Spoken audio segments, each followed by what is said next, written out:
Okay, folks, I think we're going to get started. My name's Alec. Welcome to the Ann Arbor District Library.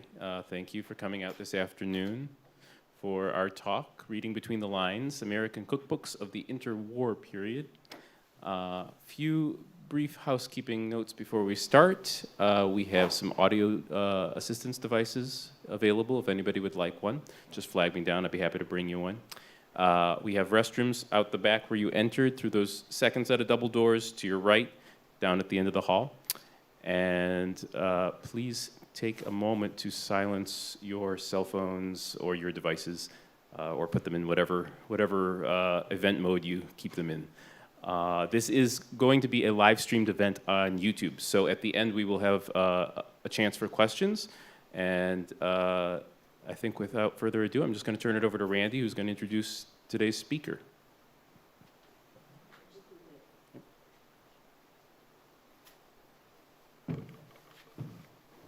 Thank you, Alec. And thanks to the folks who've come out here in person today, and we welcome all the people that are online as well for today's talk on Reading Between the Lines, American Cookbooks of the Interwar Period. I'm Randy Schwartz with the Culinary Historians of Ann Arbor. I want to also thank our host for today's program, the Ann Arbor District Library. They provide us this presentation room as well as promotional and technical support for us, so we can share these programs far and wide by live streaming them and by recording and posting them on the library's YouTube channel. For the new viewers and visitors today, I want to briefly introduce you to the Culinary Historians. It's an informal group bringing together all sorts of people that are interested in the history and culture of food and cooking. The group was founded in 1983. New members are always welcome.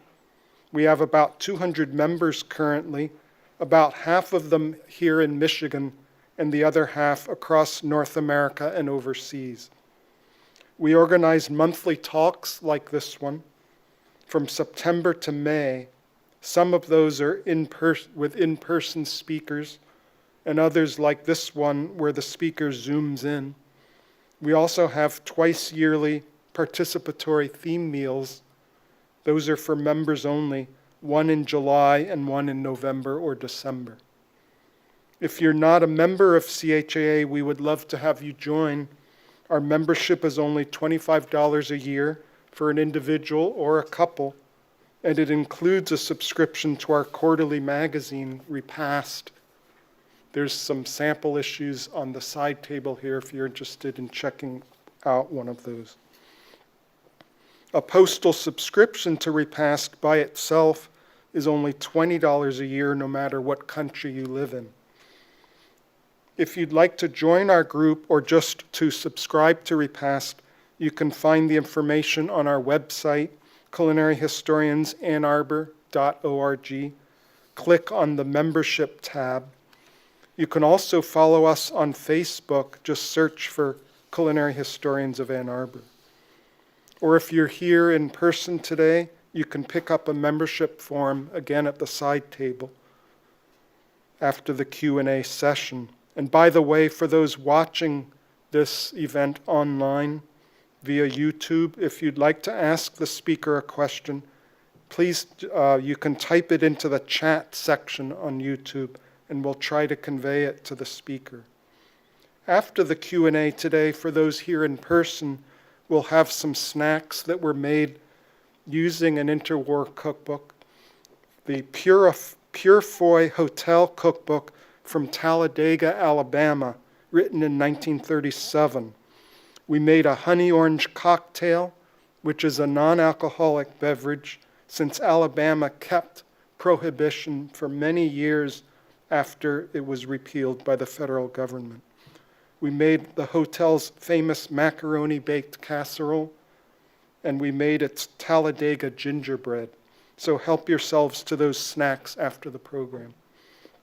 Our talk next month will be a whole 6 weeks from today, on Sunday, April 27th, in order to avoid interfering with Easter Sunday. Same time though, 4 o'clock, but a different room, the multipurpose room, downstairs in the basement. The talk will be by Kate Helfrich of Northern California, sharing what she's learned from her study of charity fundraising cookbooks in the late 1800s in the burgeoning towns of Sacramento and Stockton. Her title is A Tale of Two Cities, Community Cookbooks and Urbanization in California at the Turn of the 20th Century. So look forward to that exactly 6 weeks from today. And now finally, I want to introduce today's speaker. We're very pleased to connect today with Tom Gordon in Santa Cruz, California, who's been a member of the CHAA since January of 2022, when he heard about our group from another member. After going to college in Boston, he earned a master's degree in communication studies at San Jose State University. You're going to hear about his cookbook collection today, which he started in the early 90s, I believe. But he also collects many related types of objects, including restaurant menus, vintage dinnerware, coffee makers, food molds, and other unusual cooking utensils, and design-related materials from the 1930s. And now that he's retired, he's been indulging his passion for food history to the utmost. He told me, if I had to point to an ideal life, it would be that of MFK Fisher or Ivan Day. Let's give a big welcome to Tom Gordon.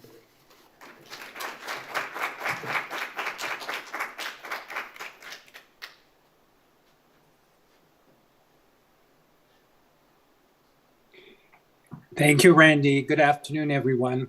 I appreciate the introduction and the invitation to share my love of vintage cookbooks with you.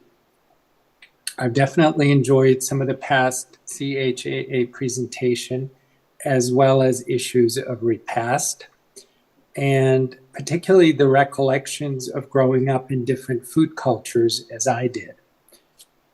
To give you a little culinary background about myself, I grew up in 3 very different places: Hungary, Ghana, and the New England region of the United States. 2 people particularly played important roles in the gastronomical me, and one of them was my father, who was a very picky eater, but he really enjoyed great food. I never saw him cook anything, but he was definitely someone that you would call a foodie today. The other person was a friend of mine in San Francisco who was a gourmet cook and used the Art of French Cooking series as his guide. I learned a lot from both of them.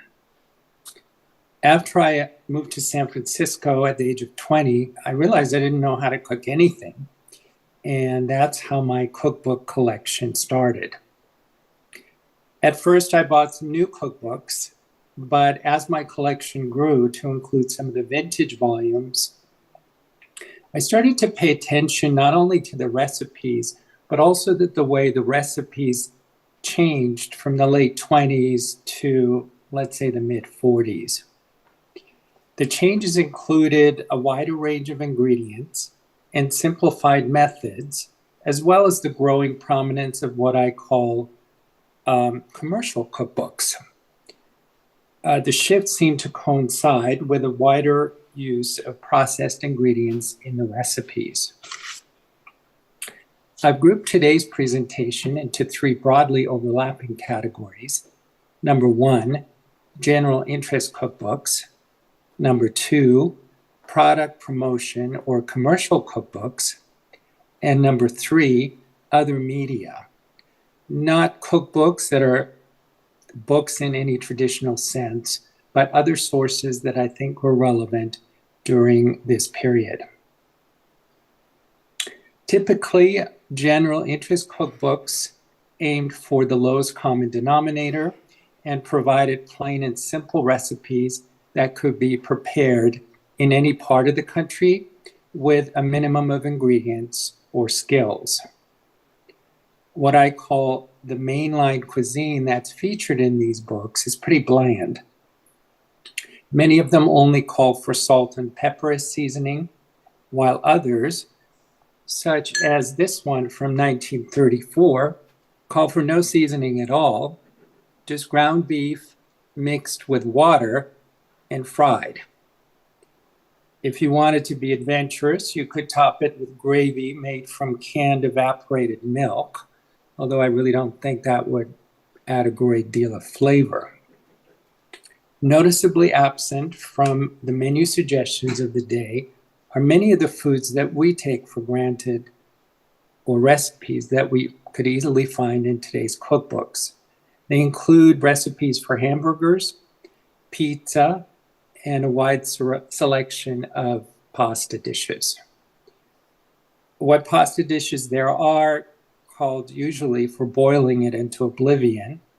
For example, this one, which calls for essentially a macaroni and cheese dish and boiling the macaroni for 35 minutes. These general interest cookbooks also provide a socioeconomic snapshot in the average home. You can tell that appliances are starting to make inroads, especially refrigerators. A lot of the cookbooks from the early 30s or late 20s have one section of recipes using electric refrigerators and a second section for manual ice boxes. These types of books were also often comprehensive homemaking manuals and included general household hints, such as how to get stains out of fabrics, the best way to do ironing, and even budgeting. The examples I have here, the Household Searchlight Homemaking Guide, and a book called Getting Started, which was designed for new housewives, featured decorating tips, cooking suggestions, and a whole variety of things. Sewing tips. Now, this one, Good Cooking Made Easy and Economical, provided a detailed food budget for a family of two in Boston in 1933. The cost was $47.64, which is the equivalent of $1,172. Individually attributed cookbooks for general interests, such as The Joy of Cooking by Irma Rombauer. And this is from 1936, and it's a very well-used copy. The Fanny Farmer series was also done in attributing the author in a low-key way, with the author's name usually in smaller print under the title, such as you see here. The same holds true for the general cookbook authors whose works were published on behalf of department stores, newspapers, and magazines. These two examples were published in 1932 and 33, respectively. One was for Carson Peary Scott, and the other for the Emporium department store in San Francisco that was still going strong in the late 1970s. Notice both were attributed to an author named Mabel Clare and were essentially the same book rebranded for different stores.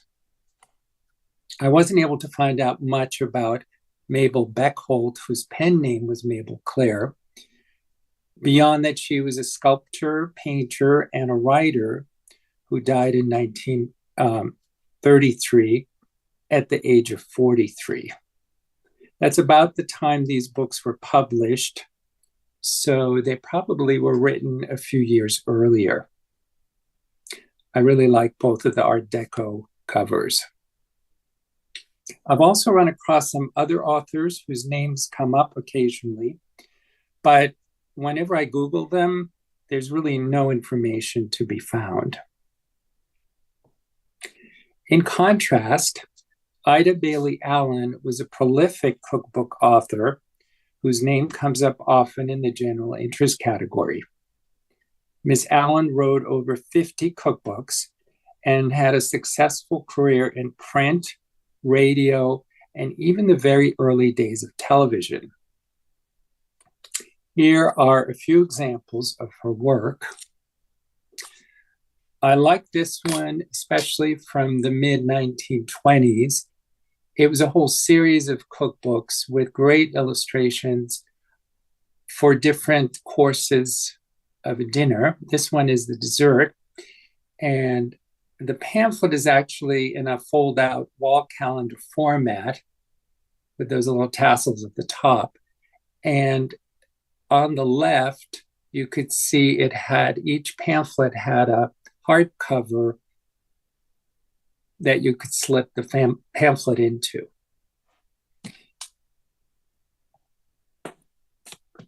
She also wrote for a number of companies, both commercial and department stores. This one is called Cooking Within Your Income, and it was written for Woolworths and published in 1935. Cookbook Kitchenette for Two is from 1938. And the Budget Cookbook is from 1936. These single author cookbooks seemed popular, but starting in the mid-1920s, there was a noticeable increase in what I'll call commercially written cookbooks, which were designed to sell a product or even a whole range of products. So while the general interest cookbooks seem to have been written primarily by women, the chefs celebrated in commercial cookbooks seemed to be primarily men. This is, an early 1930s Bisquick cookbook. Regional and ethnic cookbooks, this one from 1938, predominantly seem to focus on Southern cooking and were usually replete with ethnic stereotypes and even the occasional N-word.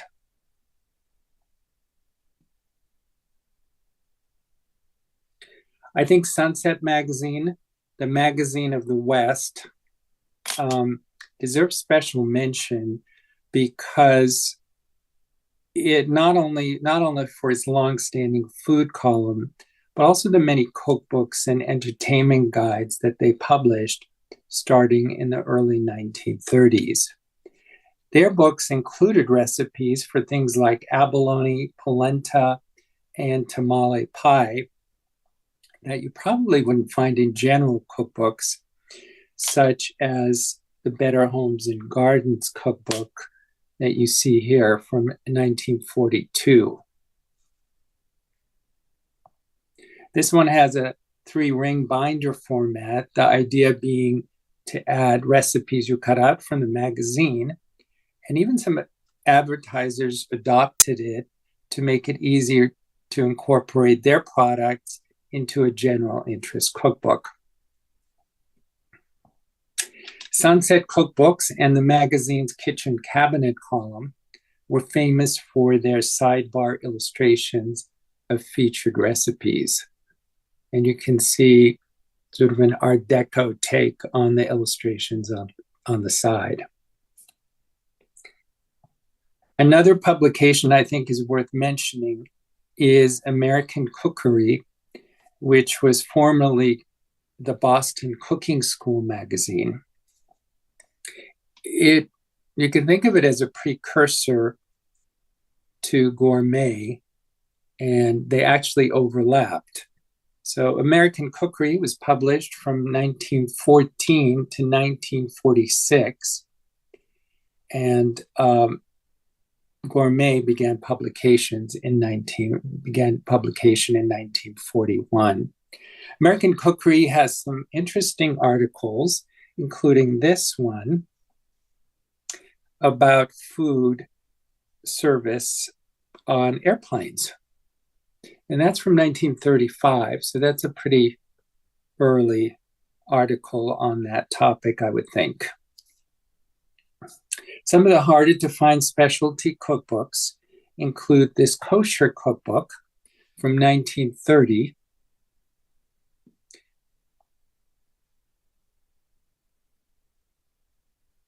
and even a Hawaiian cookbook from 1939 with its chicken and luau recipe. I should also mention the USDA's Bureau of Home Economics, using Aunt Sammy versus Uncle Sam in their titles, issued several general recipe pamphlets and also broadcast some cooking shows. The next category, commercial cookbooks and product pamphlets, is perhaps my favorite because of the interesting graphics and the colorful illustrations. Commercial cookbooks, such as this 1932 General Foods Cookbook, offered a range of recipes, but of course all had to use products made by the company. That seemed to at times push the boundaries of what a recipe is. For example, does filling half a cantaloupe with cereal really count as a recipe? That little tidbit is up on the top left corner. Much better is this unusual metal-bound Pillsbury cookbook from 1934. And the cost of it was $1, which is the equivalent of $24 today. Commercial product pamphlets had advantages over hardcover cookbooks in that they were cheap to produce and could often be distributed in large numbers right at the places where people shopped.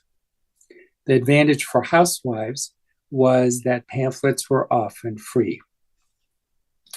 I think of commercial cookbooks and pamphlets as the great equalizers because they promoted the replacement of traditional techniques and recipes with generic bland versions using processed ingredients. This pamphlet, which is by Post Cereals from 1927, suggests making an omelet using grape nuts. In fact, the person who submitted it won a prize of $1,000. Then there was mayonnaise made with sweetened condensed milk, substituting canned perfection for technique. And this 1929 pamphlet recommends making salmon croquettes with tapioca. Then, of course, there were the famous Jell-O salads that combined Jell-O with just about everything. Because commercial cookbooks pamphlets and ads were created to sell very modern processed foods, they reflected the most up-to-date illustration styles and tabletop fashions. I think Wesson and Snowdrift shortening ads of the late 1920s were particularly eye-catching.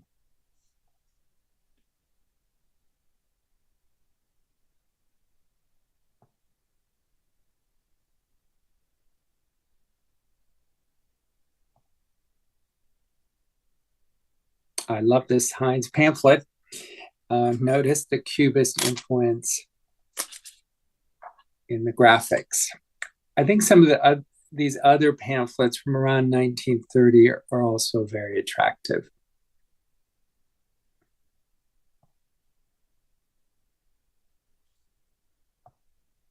Notice the placemat.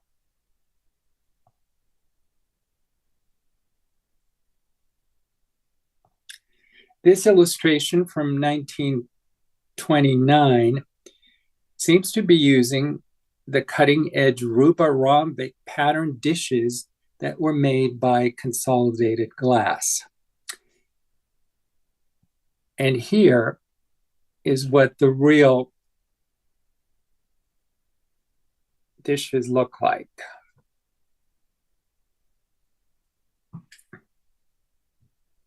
Its use in an illustration is pretty remarkable because this line of serveware was only made for a very short period of time from 1928 to 1932. It was a complete disaster. It was not a success because I think the design was just too far ahead of the time. And I'm sure people during the Depression didn't have a lot of money to experiment with unusual serveware. Today, some of these pieces can be seen in the collection of the Metropolitan Museum of Art in New York. This Hellman's Mayonnaise pamphlet seems to be using the Fostoria Fairfax pattern of plates and glasses up in the left-hand corner. And here is what they look like up close. So these weren't just the illustrator's fantasies. They were actually using contemporary dishes that were available. So I think, and these patterns are pretty unusual. So I think that's a remarkable thing of note. Commercial pamphlets also use new type fonts that had been developed in the late 1920s to attract graphic attention. This Jell-O pamphlet from 1930 promotes the new lime flavor. And I like how they capitalize the new color as well as the new flavor. Here are a couple more examples from Jell-O. This one's from 1931.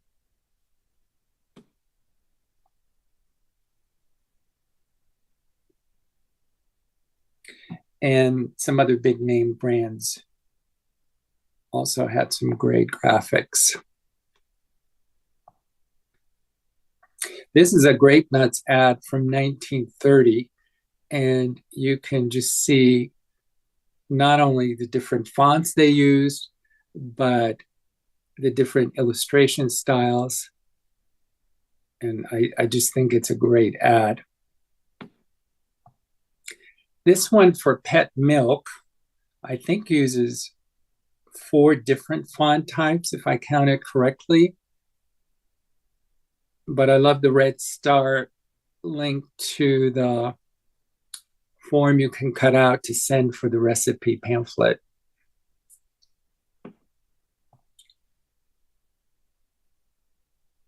Oops,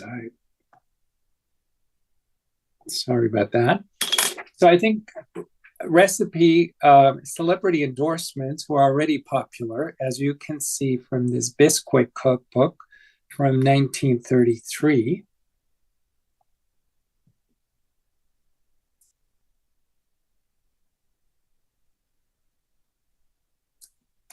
And Ginger Rogers is from a celebrity cookbook published by a newspaper. Something tells me, though, that these celebrity recipes were not developed in the homes of movie stars, but more in a test kitchen. Could be wrong. So appeals to children were also not new, as you can see from this colorful booklet from 1927 for Royal Baking Powder. The next two are by Kellogg's from 1932. And I love this little booklet. You can turn the middle strip in different directions to have the characters change their costumes. Notice the product plug in the upper right-hand corner because of the different boxes of cereal that each of the characters is carrying. There were also some interesting pamphlets promoting Chinese and Mexican food.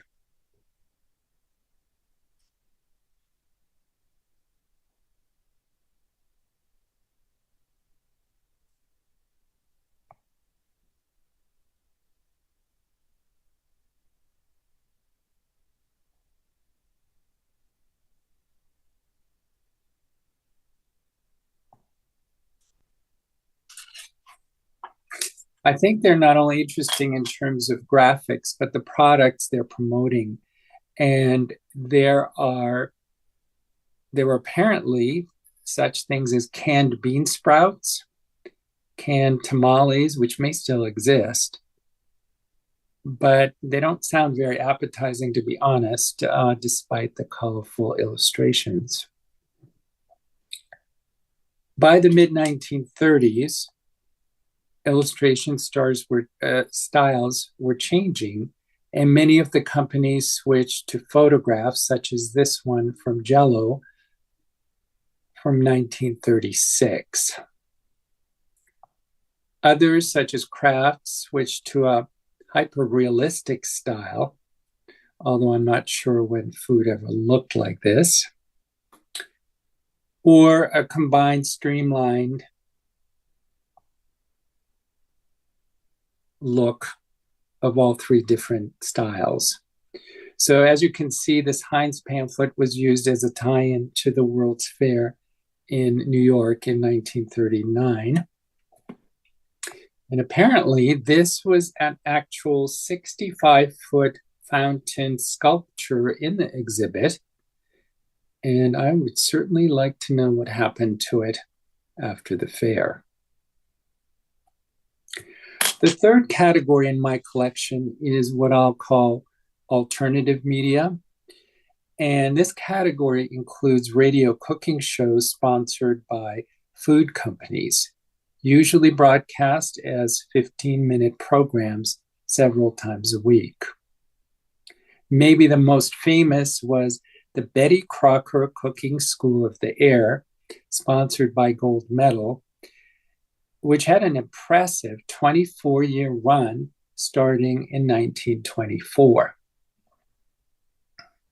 Housewives could send away for a Gold Medal recipe box, which came with some recipes, and then you could supplement them by copying down the ones that were broadcast on the show.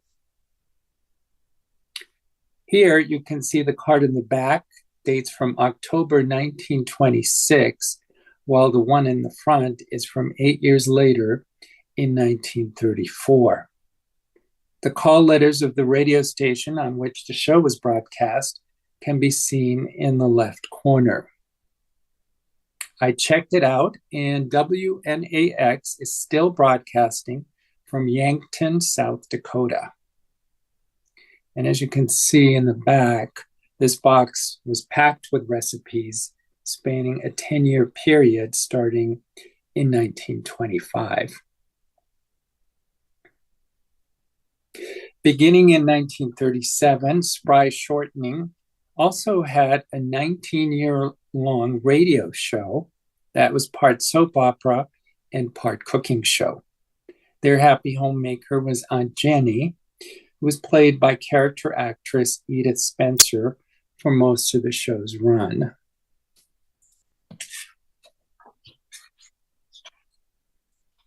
As you probably guessed, she portrayed a homespun country cook.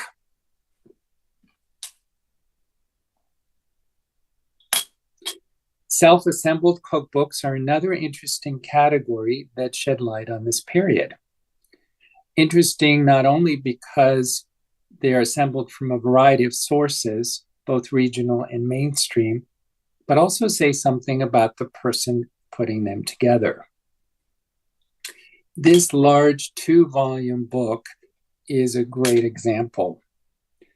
Although the person who put it together didn't write their name or address in the book,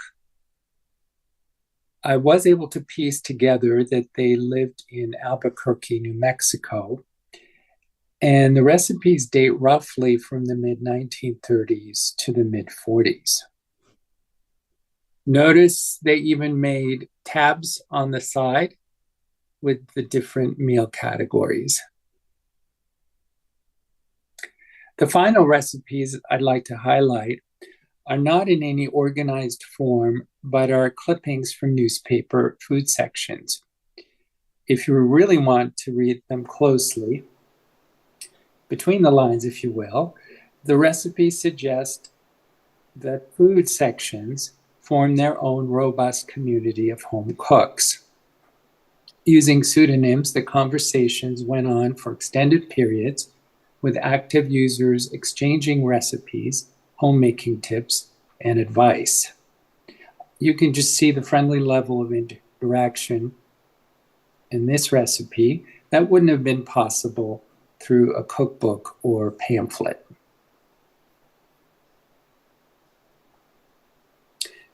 I'd say my most positive takeaway from this era was the rise of media communities, such as the form of radio cooking shows and newspaper food sections, while my most negative takeaways were essentially a shift from individually authored recipe books to more of a corporate cuisine, and the resulting standardization of ingredients, dumbing down of cooking techniques that marked the transition to highly processed foods.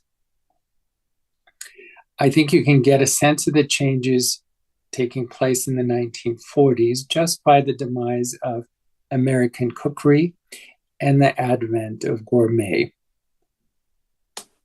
So I hope you've enjoyed this brief tour of my collection, and I've whet your appetite to know more about the way these factors continue to influence the way we eat today.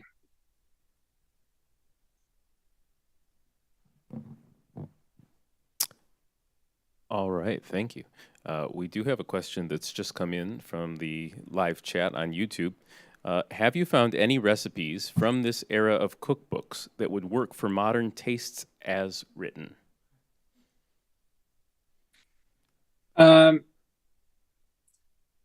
I'd have to qualify that by saying that depends on your tastes. So the things that I've enjoyed making, and I have far too many cookbooks to try all the recipes in them, but I've often tried to make 1 or 2 recipes from almost all the cookbooks. So the recipes that I've had the most success with are, for example, cakes and quick breads. So if you like a particular type of, like homemade biscuits or quick breads, nut breads, gingerbreads, those kinds of recipes I've had success with making. Thank you. Do we have any questions in the room?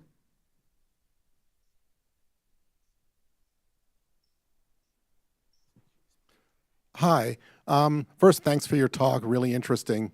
I guess a follow-up to that first question is, could you say something about either books that went through multiple editions during this period, or books that first came out in this period, like Joy of Cooking, and then went through multiple editions over time, do you see any consistent patterns in the way those books change, or don't change if that's what happens?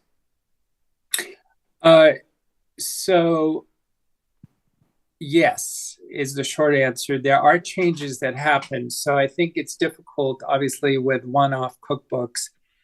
That's not possible. But some of the Joy of Cooking and some of the commercial cookbooks, like the General Foods cookbooks, the Bisquick cookbooks, recipes are altered over time as they, quote unquote, introduce new techniques, or especially if they're pushing a new product.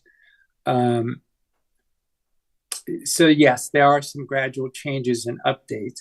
There was a really, a huge change, I think, in the late 40s and early 50s. I mean, one of the things that I think stands in stark contrast to the 30s, for example, is there's just an explosion of the variety of kinds of foods that are featured in recipe books, particularly in the late 50s. And there's a change in the thinking about food, I think, and a recognition that it's more than just calories and, gluten and nutrients. And that seems to be the attitude still kind of primarily in the 30s. But in the 40s, that starts to change in terms of enjoying food, the introduction of like Italian food, pizza, which I haven't found any recipes in a mainstream 30s cookbook for something like that. We've got another question here from an online user who asks, amazing that you were able to find dinnerware that matched the ones in the cookbooks. Have you been able to find many matches? As a matter of fact, yes. I also belong to the Dinnerware Museum. And I think Margaret Carney, who's the director of that, may have put me on to CHAA, in fact. And they have had multiple presentations on dinnerware, but they also have they had a presentation on a designer who designed table linen. And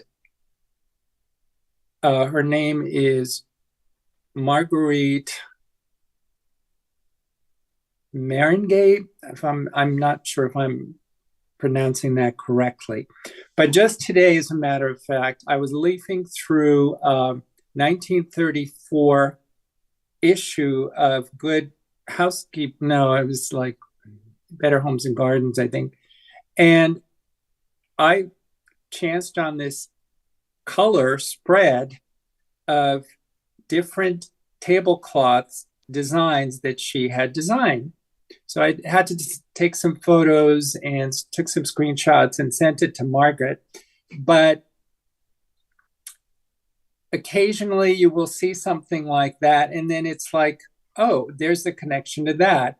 And if you collect other things, you can pick it up. But if you don't collect other things and you only collect, let's say, cookbooks or tableware, you wouldn't be able to make these connections very easily, I don't think.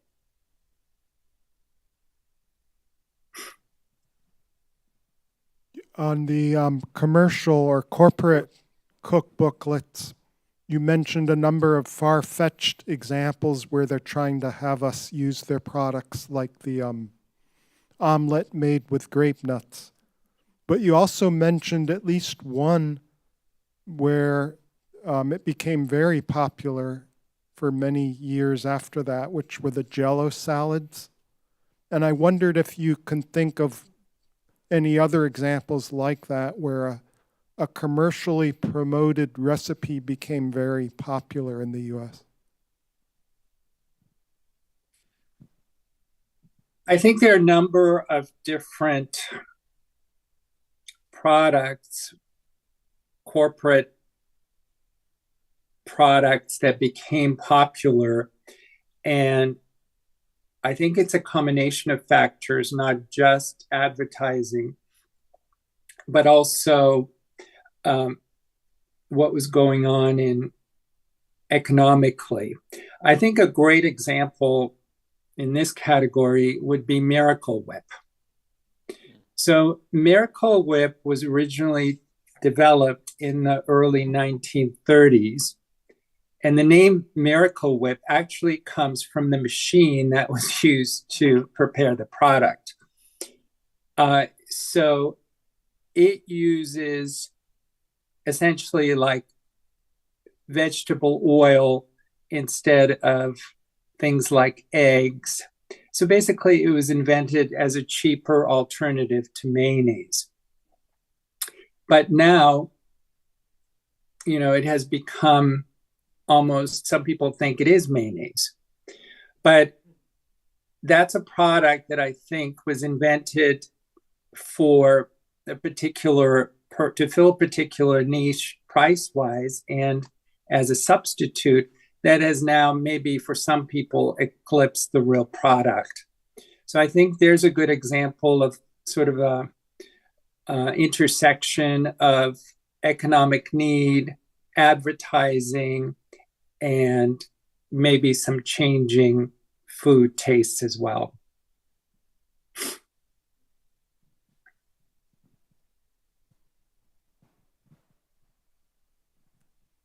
Forgive me if you mentioned this, but how many total items do you have in your collection? I'm not sure.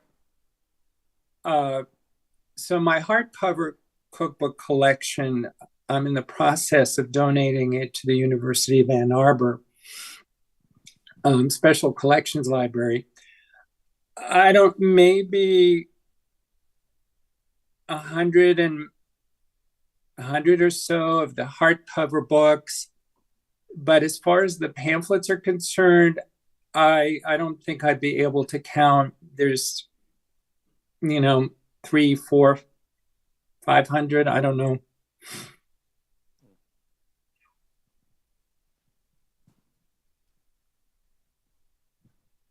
You mentioned racist caricatures being used to sell food products. Were they used to sell cookbooks too? Like, is there Aunt Jemima cookbook, or there's probably a lot of them that have been eliminated by now? Yes.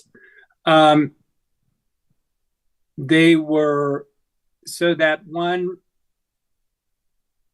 I showed you with the little kid, the little cornrows and pigtails eating watermelon, that was for Wesson.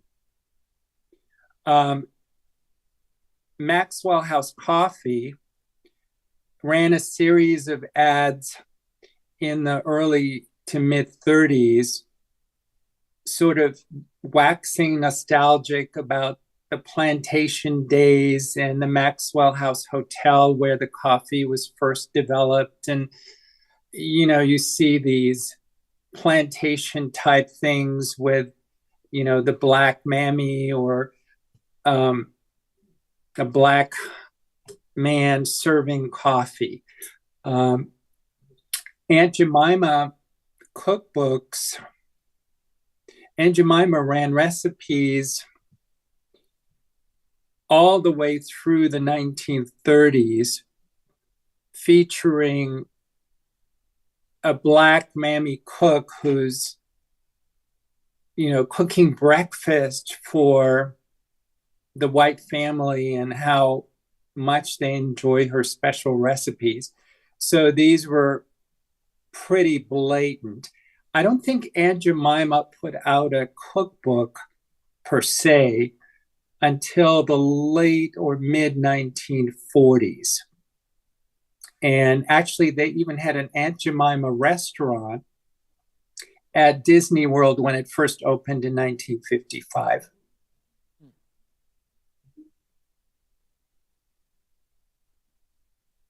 Any other questions from the room?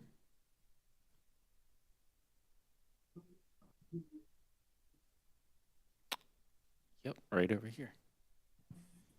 Sorry, I was writing notes so fast I couldn't keep up. Who was it you donated your books to in Ann Arbor?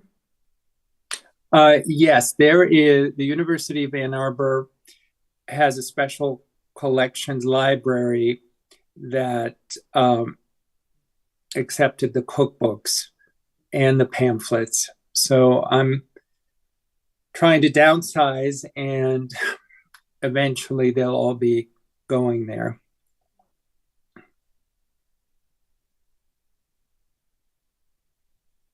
Any last questions? All right. Well, thank you very much for attending, and thanks for presenting.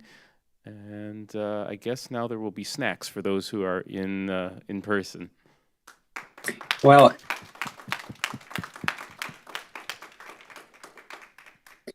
thank you very much for inviting me. And I'm just surprised there are no Jell-O salads at the buffet.